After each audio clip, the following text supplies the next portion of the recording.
నమస్కారం, welcome to Shilpa TV news. ముందుగా headlines. ప్రజా సమస్యలను వేగవంతంగా పరిష్కరించాలని అధికారులను ఆదేశించిన జిల్లా కలెక్టర్ రాజకుమారి గనియా.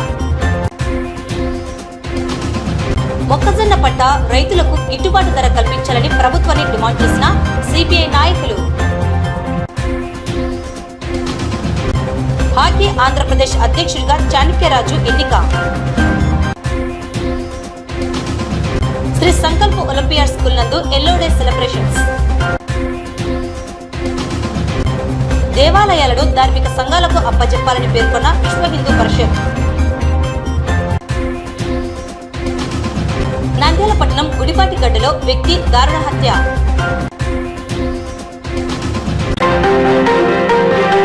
ప్రజా సమస్యల పరిష్కార కార్యక్రమం ద్వారా స్వీకరించిన ప్రజా వినతులను వేగవంతంగా పరిష్కరించాలని జిల్లా కలెక్టర్ రాజకుమారి జిల్లా అధికారులను ఆదేశించారు.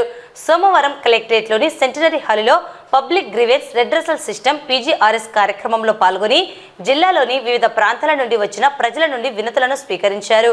Joint collector Vishnu Charan, DRO Padmaja, special deputy కలెక్టర్లు, అధికారులు పాల్గొన్నారు. ఈ సందర్భంగా జిల్లా కలెక్టర్ రాజకుమారి మాట్లాడుతూ ప్రజా సమస్యల పరిష్కార వేదిక ద్వారా స్వీకరించిన ప్రజా వినతిని క్షుణ్ణంగా పరిశీలించి అర్థవంతంగా పరిష్కరించేందుకు ప్రతి అధికారి శ్రద్ధ తీసుకోవాలని ఆదేశించారు. ప్రజా ఫిర్యాదులను సీఎం స్వయంగా పర్యవేక్షిస్తున్న నేపథ్యంలో ప్రజా సమస్యల పరిష్కారంపై పూర్తి స్థాయి దృష్టి సారించాలన్నారు. తాను ఇటీవల PGRS కమాండ్ కంట్రోల్ రూమ్లో ఫిర్యాదుల పరిష్కారంపై ఆడిట్ నిర్వహించారని, కొన్నింటిని పరిశీలిస్తే 10 శాఖలలో పొంతనలేని సమాధానంతో ఎండార్స్మెంట్ ఇచ్చారని చదివి వినిపిస్తూ ఆవేదన వ్యక్తం చేశారు. ఎండార్స్ ఇచ్చిన విషయం ఫిర్యాదుదారునికి ఎందుకు సమాచారం ఇవ్వడం లేదని కలెక్టర్ ప్రశ్నించారు.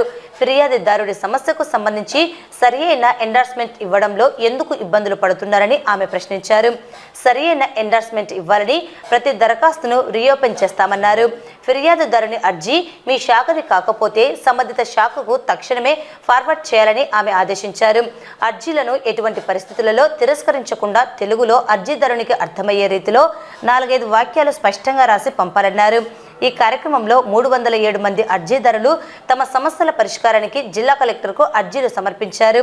ఈ సమస్యలన్నీ వితిన్ SLAలోగా పరిష్కరించాలని సంబంధిత అధికారులకు ఎండార్స్ చేస్తూ కలెక్టర్ ఆదేశాలు జారీ చేశారు.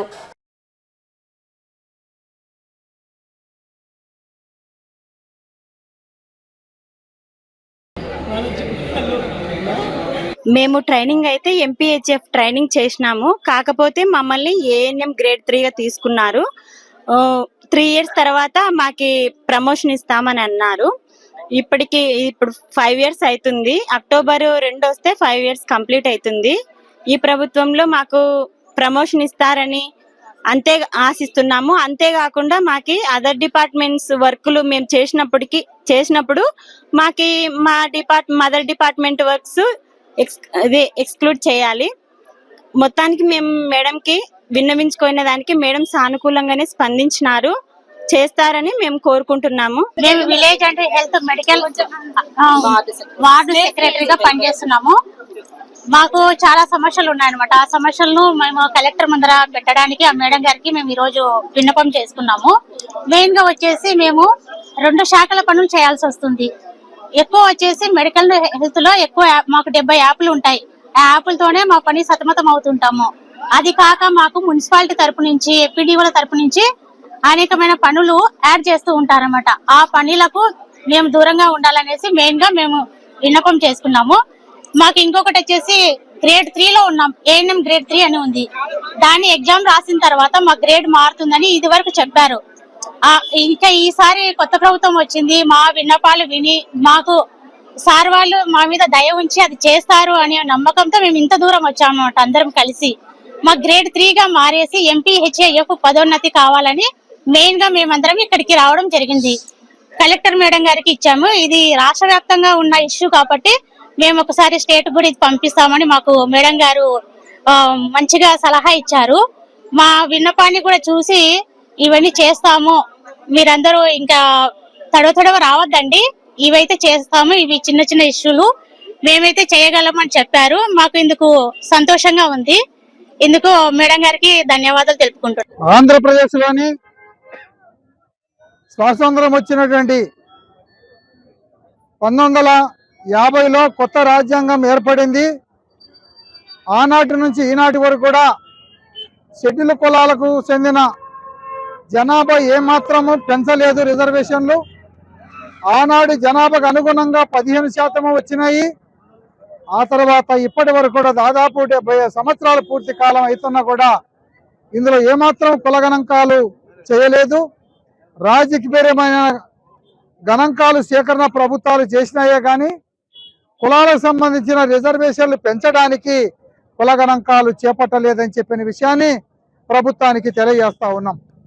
కాబట్టి రాష్ట్ర ప్రభుత్వము డిసెంబరు 31 తారీఖులోగా అన్ని గ్రామ సచివాలయాలు అదేవిధంగా పట్టణాల్లో ఉన్న సచివాలయాల దగ్గర కుల గణాంకాలకు ప్రత్యేకంగా ఒక కార్యాలయం ఏర్పాటు చేసి వాళ్ళు స్వచ్ఛందంగా వచ్చి ఈ 3 మాసాల్లోగా వాళ్ళ కుల గణాంకాలకు సంబంధించిన వివరాలన్నీ కూడా ఇచ్చుకొని నమోదు చేసుకునేటువంటి ఏర్పాట్లు ప్రభుత్వం చేయాలని చెప్పని విజ్ఞప్తి చేస్తూ ఉన్నాం. ఇప్పటికే చాలా కులాలకు దొంగ సర్టిఫికెట్లు ఇచ్చినట్టు అధికారులు ఉన్నారు. ఆ అధికారుల మీద చర్యలు తీసుకొని జిల్లా కలెక్టర్ గారు అక్రమంగా ఇచ్చే సర్టిఫికెట్లకు అడ్డుకట్ట వేయాలని చెప్పనేసి మేము కోరుతా ఉన్నాం.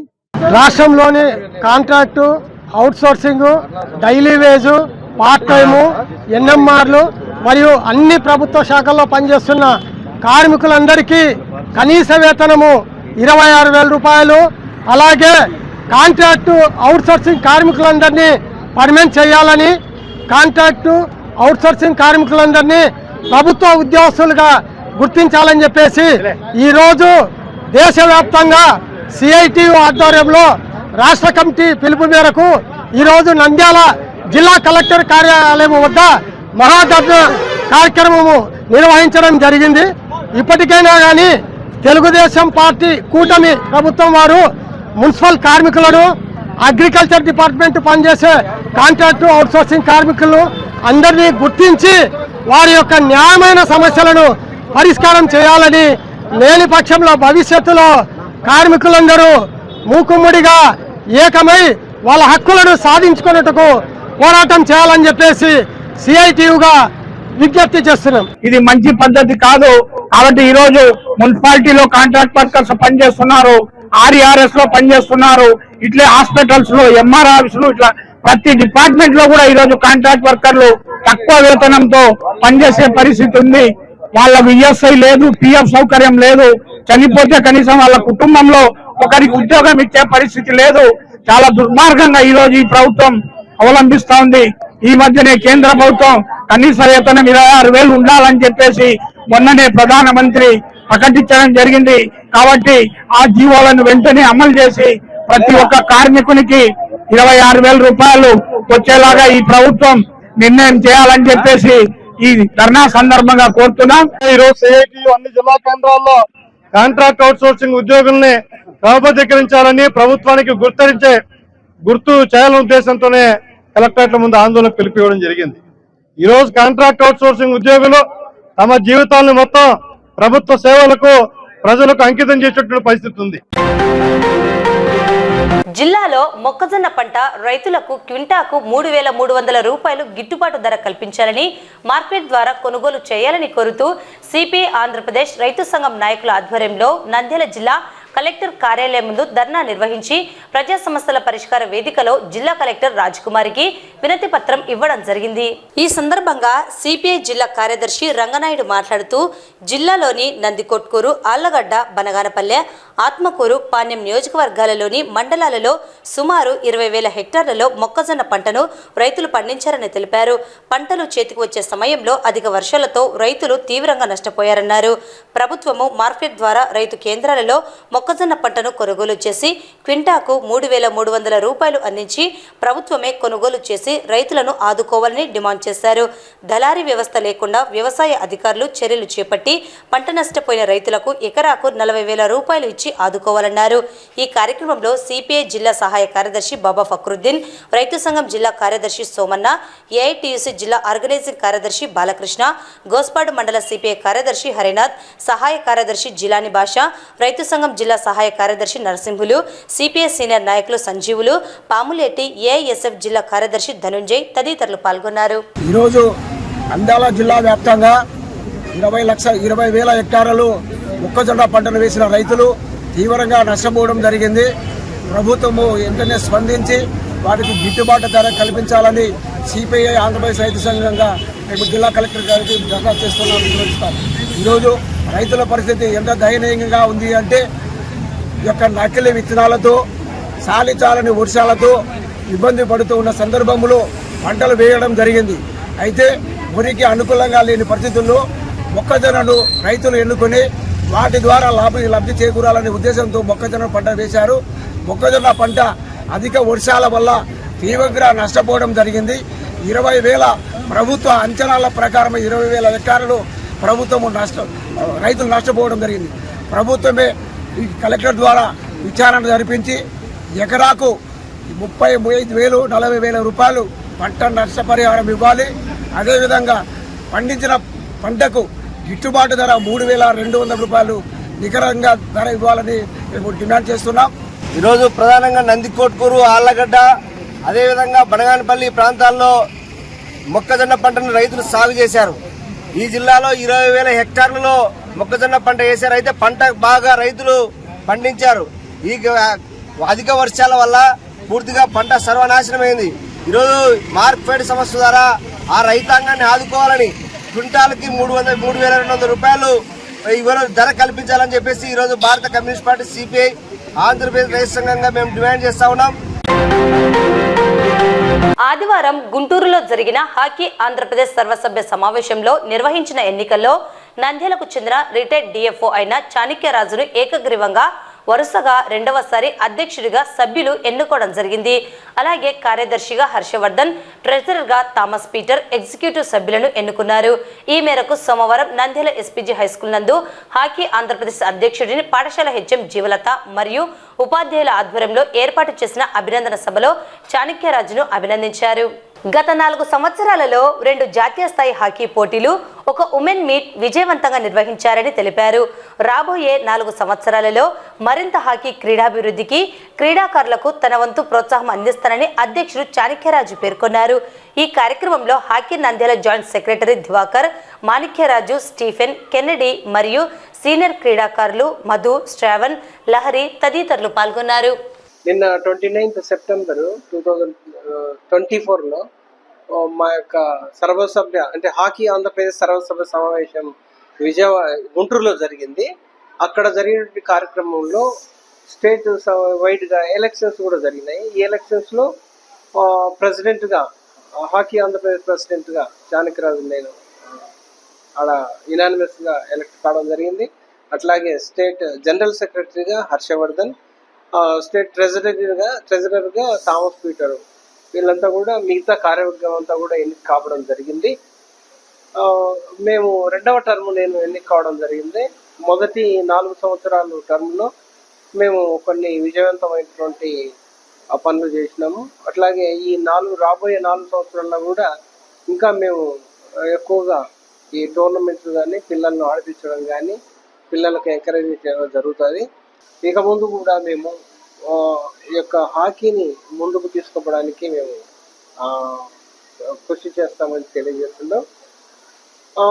మేము గత 4 సంవత్సరాల్లో కూడా చాలా సమస్యలు ఫేస్ చేసినాం. ముఖ్యంగా కొంతమంది అసమ్మతి వర్గాల వారు కూడా కోర్టులకు, ఢిల్లీ కోర్టులో 3 సార్లు, ఆంధ్రప్రదేశ్ హైకోర్టులో ఒక 8 కేసులు ఈ విధంగా వేసినారు.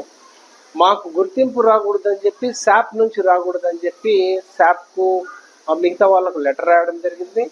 గత ప్రభుత్వంలో కొంతమంది ఉప ముఖ్యమంత్రి స్థాయి వాళ్ళు కూడా మాకు ఏమి ఇయ్యొద్దని చెప్పి మరొక టర్మ్ అంటే మరి ఒక 4 సంవత్సరాలు తిరిగి మరి మా చాణక్యరాజు సార్ గారు హాకీ ఆంధ్రప్రదేశ్ ప్రెసిడెంట్గా ఎన్నిక కావడం చాలా సంతోషించదగ్గ విషయం. ఎందుకంటే మాతో పాటు కలిసి ఆడి, ఇక్కడ పుట్టి, ఇక్కడ పెరిగి, ఈ స్కూల్లో చదివి, ఇక్కడే ఈ గ్రౌండ్లోనే ఆడిన వ్యక్తి ఈరోజు హాకీ ఆంధ్రప్రదేశ్కి ప్రెసిడెంట్గా అయినారంటే ఇది మాకంతా చాలా గర్వకారణం. హాకీ ఆంధ్రప్రదేశ్ స్టేట్ ప్రెసిడెంట్గా మరొకసారి చాణక్యరాజు సార్ గారు ఎన్నిక కావడం నిజంగా అందరికీ సంతోషకరమైనటువంటిది.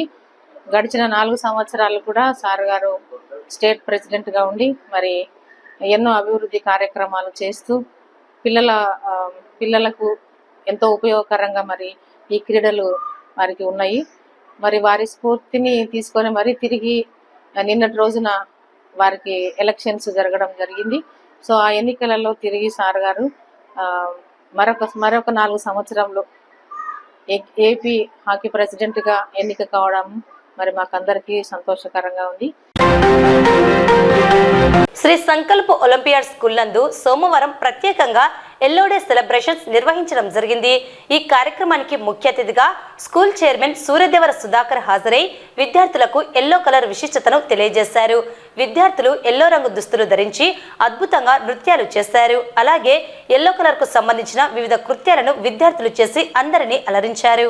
ఈ సందర్భంగా స్కూల్ చైర్మన్ సుధాకర్ మాట్లాడుతూ రంగులలో ఎల్లో కలర్ ఎంతో విశిష్టతను కలిగి ఉందని, గుడ్నెస్, బ్రైట్నెస్, వివిధ శుభకార్యాలకు ఎల్లో రంగు పుష్పాలతో అలంకరణ, దుస్తులు వివిధ రూపాలలో ఎల్లో రంగు ఎంతో ఆకర్షణీయంగా ఉంటుందని తెలిపారు. ఈ కార్యక్రమంలో ప్రిన్సిపల్, ఉపాధ్యాయులు, విద్యార్థులు పాల్గొన్నారు.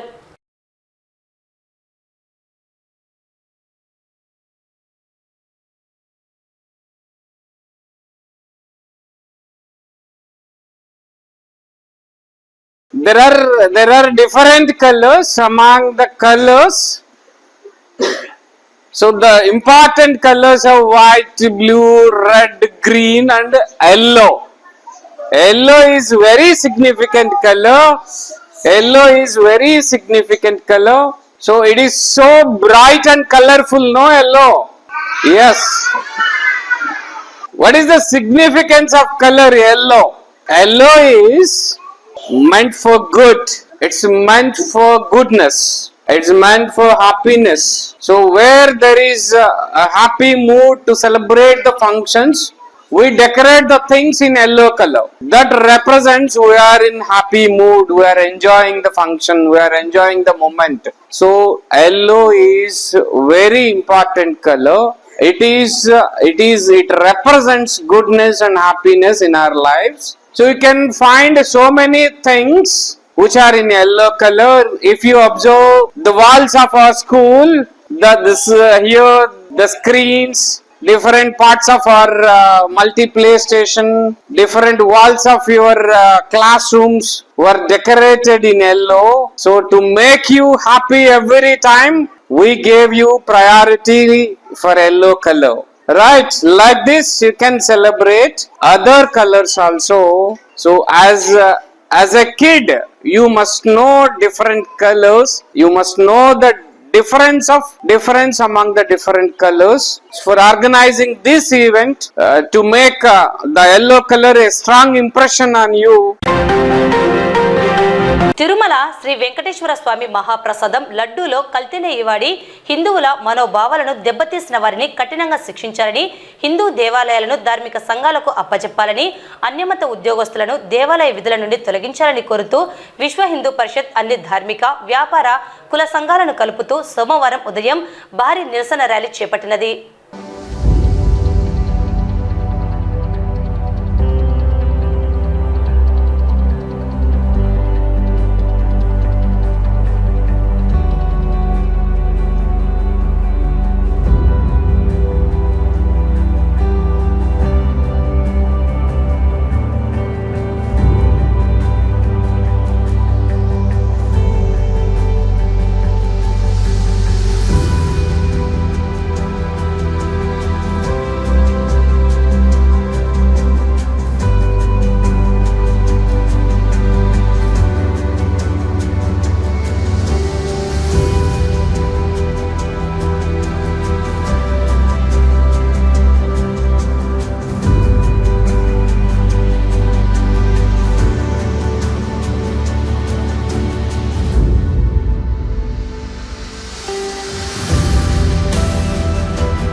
లోనే కాకుండా ప్రపంచం మొత్తం కూడా చాలా అవాక్కైన సంఘటన తిరుమలలో ప్రసాదం యొక్క అపవిత్రత గురించినటువంటి అనేక కథనాలు. అయితే హిందూ సమాజం గుర్తుంచుకోవాల్సింది ఏంటంటే, ఏదైతే విశ్వ హిందూ పరిషత్ మొత్తం యావత్ ప్రపంచంలోని హిందువులకి ఒక ప్రతినిధిగా ఈ విషయంలో గత అనేక సంవత్సరాల నుంచి కూడా ఒక డిమాండ్ ప్రథమంగా చేస్తూ వచ్చింది. దేవాలయాలన్నీ కూడా ప్రభుత్వం యొక్క గుప్పిట్లోంచి తీసేసి హిందూ ధార్మిక సంస్థలకి అప్పగించాలి. అప్పుడు మాత్రమే దేవాలయాల్లో ఆగమ శాస్త్రం ప్రకారం అన్ని క్రియలు కూడా జరుగుతాయని అనేక సంవత్సరాలుగా మనం పోరాటం చేస్తున్నాం. ఎప్పుడైతే దేవాలయాలు రాజకీయ పునరావాస క్షేత్రాలుగా మారిపోయాయో దానివల్ల వచ్చిన వైపరీత్యం ఇది. కాబట్టి మిగిలిన మైనారిటీ మతాలకి ఏ విధమైన స్వేచ్ఛ ఉందో అలాగే హిందువులందరికీ కూడా మన దేవాలయాన్ని మనమే నిర్వహించుకోవాలి. ఇది మన యొక్క ప్రధానమైన డిమాండ్. రెండవది, అలాగే దేవాలయాల్లో ఎవరైతే ఇతర మతస్థులు ఉన్నారో వాళ్ళందరినీ వెంటనే ఇతర సంస్థలకి, ఇతర డిపార్ట్మెంట్స్ ట్రాన్స్ఫర్ చేసి కేవలం హిందువులను మాత్రమే ఇక్కడ ఉంచాలి. ఈ హిందూ ధర్మ సంస్థలన్నిటికీ కూడా మన దేవాలయాల యొక్క పరిరక్షణ అప్పగించాలనే ఉద్దేశంతో యావత్ భారతదేశంలో కూడా ఈరోజు విశ్వ హిందూ పరిషత్ ఉద్యమిస్తోంది. ఒక హిందూ ధర్మం రోజు రోజుకు దిగజారిపోతుంది. కాబట్టి పెద్దలకు, రాజకీయ నాయకులకైతే ఎవరైనా అధ్యక్షుల వారికి ఎవరైనా సరే, మేము ఒక యాదవ సంఘం అని కాదు, సంఘాలు వేరు. మనము నీది ఏ కులమయ్యా అంటే మనది హిందూ కులము. హిందూ కులం అని రావాలా. I'm Indian. మనం ఎవరైతే మన హిందూ కులాన్ని గౌరవిస్తామో, మనం ఉదయం లేస్తే మన పిల్లలను హిందూ దేవాలయం తీసుకుపోయి ఎట్లా మనము ఆచరణ చేయాలనే ధర్మాన్ని ఎప్పుడైతే పాటిస్తామో ఆ రోజే నిజమైన హిందువులు అంటాము. ఈ రోజు ఏదో లడ్డు వివాదం వచ్చిందని మన రోడ్డు మీదకి రావడం కాదు. మన భారతదేశంలో మన హిందువులకు ఎంత సముచిత న్యాయం జరుగుతుంది అనే క్వశ్చన్ మార్క్ ప్రతి ఒక్క హిందువుడు వేసుకుంటే అప్పుడు ఆ రోజు మన దేశానికి ఏ రాజకీయ పార్టీలైనా న్యాయం చేసినట్టయితే అది. దయచేసి గౌరవించి మనం హిందువులారా ఏకం కాండి. మనం ఏకం కాకపోతే రాబోయే కాలంలో పరిస్థితి చాలా ఘోరాతి ఘోరంగా ఉంటుంది. మనం అంతా హిందువులమే, కుల మతాలు అనేది లేనే లేవు. దయచేసి భావించి ఈ కార్యక్రమానికి అందరూ వచ్చినందుకు విశ్వ హిందూ పరిషత్ RSS వారికి ప్రత్యేకమైన ధన్యవాదాలు తెలుపుకుంటున్నాము. కఠినంగా విచారణ చేసి ఎవరైతే తప్పు చేశారో వాళ్ళని కఠినంగా శిక్షించాలని భారతీయులందరి తరఫున, ఇక్కడ హిందువుల తరఫున విశ్వ హిందూ పరిషత్ RSS ధర్మకార్యాలు చేసే బీజేపీ పార్టీ అనుకోండి, ఎవరైనా హిందుత్వం వైపుగా హిందుత్వం మాట్లాడే ప్రతి ఒక్కరి తరఫున డిమాండ్ చేస్తున్నాము. ఈ డిమాండ్ చేయడం మన హక్కా కాదా? ఈ డిమాండ్ చేసే బాధ్యత మనకు ఉందా లేదా? మన దేవాలయాన్ని కాపాడుకుని మనమా కాదా? కాబట్టి ఖచ్చితంగా రాబోయే కాలంలో నేను ఈ రోజు చెప్పినంత మాత్రాన, మన మీడియాలో వచ్చినంత మాత్రాన ప్రభుత్వం వెంటనే వాళ్ళ దేవాలయ పరిస్థితి తప్పిస్తాదని కానీ, లేకపోతే అన్ని మతస్థులు ఇంకోటి రెండు బాగా గమనించాలా. ఇప్పుడు రాజకీయ పార్టీలు ఉన్నాయి. ఏ రాజకీయ పార్టీలో వాళ్ళకు అనుకూలమైన వాళ్ళని హోమ్ మినిస్టర్ గాను లేకపోతే ముఖ్యమైన పదవులు ఇస్తారు, కానీ ప్రతిపక్ష పార్టీల వాళ్ళకు ఎవరైనా హోమ్ మినిస్టర్ పదవులు ఇచ్చినారా? మళ్ళీ మన దేవాలయంలో హిందుత్వం పట్ల అవగాహన లేని, హిందుత్వం పట్ల విశ్వాసం లేని, హిందుత్వం తెలియని వాళ్లకు ప్రభుత్వం దేవాలయాల బాధ్యతలు ఇస్తే వాళ్ళు ఎంతవరకు న్యాయం చేస్తారనే ఆలోచన మనం ఆలోచించాలా వద్దా? కాబట్టి దయచేసి ఇది అందరి డిమాండ్, ఇది హిందువుల డిమాండ్.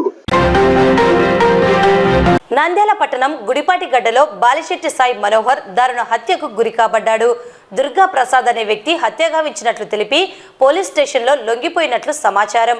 ఆదివారం రాత్రి దాటిన తరువాత 2:30 గంటల నుండి 3:30 గంటల సమయంలో గుడిపాటి గడ్డలో ఓ ఇంటిలో ఉన్న మనోహర్ కు తీవ్ర గాయాలై మృతి చెందాడని సమాచారం రావడంతో మృతుని కుటుంబ సభ్యులు వెంటనే నంద్యాల ప్రభుత్వ సర్వజన హాస్పిటల్ కు తరలించగా అప్పటికే మృతి చెందాడని కుటుంబ సభ్యులు తెలిపారు. అక్రమ సంబంధమే మృతికి గల కారణమని 1 టౌన్ సీఐ సుధాకర్ రెడ్డి పేర్కొన్నారు. కేసు నమోదు చేసుకుని దర్యాప్తు చేస్తున్నట్లు సీఐ తెలిపారు. నంద్యాల పట్టణం గుడిపాటి గడ్డలో ఆదివారం అర్ధరాత్రి దాటిన తరువాత 2:30 గంటల నుండి 3:30 గంటల సమయంలో బాలిశెట్టి సాయి మనోహర్ అనే వ్యక్తిని దుర్గా ప్రసాద్ అనే వ్యక్తి దారుణంగా కొట్టి చంపడం జరిగింది. కుటుంబ సభ్యులకు సమాచారం అందజేయగా వారు వెళ్లి చూడగా తీవ్ర గాయాలతో ఉన్న మనోహర్ను ప్రభుత్వ హాస్పిటల్కు తరలించగా అప్పటికే మృతి చెందాడని మృతుని వదిన తెలిపింది. మృతుడు కర్నూలులో సెల్ ఫోన్ షాప్ ఏర్పాటు చేసుకుని వ్యాపారం చేస్తుంటాడని తెలిపింది. అక్రమ సంబంధమే మృతికి కారణమై ఉండవచ్చునని 1 టౌన్ సీఐ సుధాకర్ రెడ్డి పేర్కొన్నారు. కేసు నమోదు చేసుకుని దర్యాప్తు చేస్తున్నారు. ఈరోజు అనగా 30/9/2021 ఉదయం 3 గంటల 2:30 నుండి 3 గంటల ప్రాంతంలో గుడిపాటి గడ్డకు చెందినటువంటి సాయి మనోహర్ అనే వ్యక్తిని దుర్గా ప్రసాద్ అనే వ్యక్తి హత్య చేయడం జరిగింది. దానికి కారణం వచ్చేసి అక్రమ సంబంధం అని చెప్పేసి ప్రాథమిక దర్యాప్తులో తెలియదు. ఇక మృతుడి యొక్క వదిన ఇచ్చిన కంప్లైంట్ మేరకు కేసు రిజిస్టర్ చేసి దర్యాప్తులో మిగతా విషయాన్ని రూల్ అవుట్ చేస్తాం. సార్, ఆ పిల్లోని పేరు బాలిశెట్టి సాయి మనోహరు. వాళ్ళ వదినను నేను. మేము రాత్రి ఇంట్లో పనుకున్నాం సార్. పనుకంటే ఎవరో ఆమె వచ్చి మీ పిల్లోని మా ఇంట్లో కొట్టి పడేసినారు, ఎవరో ప్రసాద్ అంట, ఆయన కొట్టి పడేసినాడు, మీ పిల్లోని తీసుకుపోదురా అని 3:30కు వచ్చింది సార్. 3:30కు వస్తే మేము పోయేసరికి పైన వాళ్ళ మిద్దె పైన వాళ్ళు పైన ఉన్నారు, మేము కిందనే ఉన్నాం. మేము పోయి మా పిల్లోని చూసుకుంటామంటే పోలీసు వాళ్ళు మేము కేసు రాసుకోవాలని పైకి ఎక్కిపోయినారు సార్. అంతవరకు తెలుసు సార్. మేము హాస్పిటల్కి తీసుకొచ్చేసరికి మా పిల్లోడు చనిపోయినాడు అప్పటికే. ఎవరిలో మరి అది మాకైతే అవన్నీ డీటెయిల్స్ ఏం తెలియదు సార్. అంతవరకు ఆమె చెప్పింది, మేము వచ్చినాం, మా పిల్లోని మేము హ్యాండ్ ఓవర్ చేసుకున్నాము. హాస్పిటల్కి వచ్చే తాలకల్లా చనిపోయిండు. ఏం పని చేస్తారు? సెల్ షాప్ ఉంది సార్ ఆ పిల్లోనికి. కర్నూలులో సెల్ షాప్ ఉంది. వార్తలు ముగించే ముందు ముఖ్యాంశాలు మరోసారి. ప్రజా సమస్యలను వేగవంతంగా పరిష్కరించాలని అధికారులను ఆదేశించిన జిల్లా కలెక్టర్ రాజకుమారి గనియా. మొక్కజొన్న పంట రైతులకు గిట్టుబాటు ధర కల్పించాలని ప్రభుత్వాన్ని డిమాండ్ చేసిన సిపిఐ నాయకులు. హాకీ ఆంధ్రప్రదేశ్ అధ్యక్షుడిగా చాణక్యరాజు ఎన్నిక. శ్రీ సంకల్ప ఒలింపియాడ్ స్కూల్ నందు ఎల్లో డే సెలబ్రేషన్స్. దేవాలయాలను ధార్మిక సంఘాలకు అప్పజెప్పాలని పేర్కొన్న విశ్వ హిందూ పరిషత్. నంద్యాల పట్టణం గుడిపాటిగడ్డలో వ్యక్తి దారుణ హత్య. ఈ వార్తలు ఇంతటితో సమాప్తం. నమస్కారం.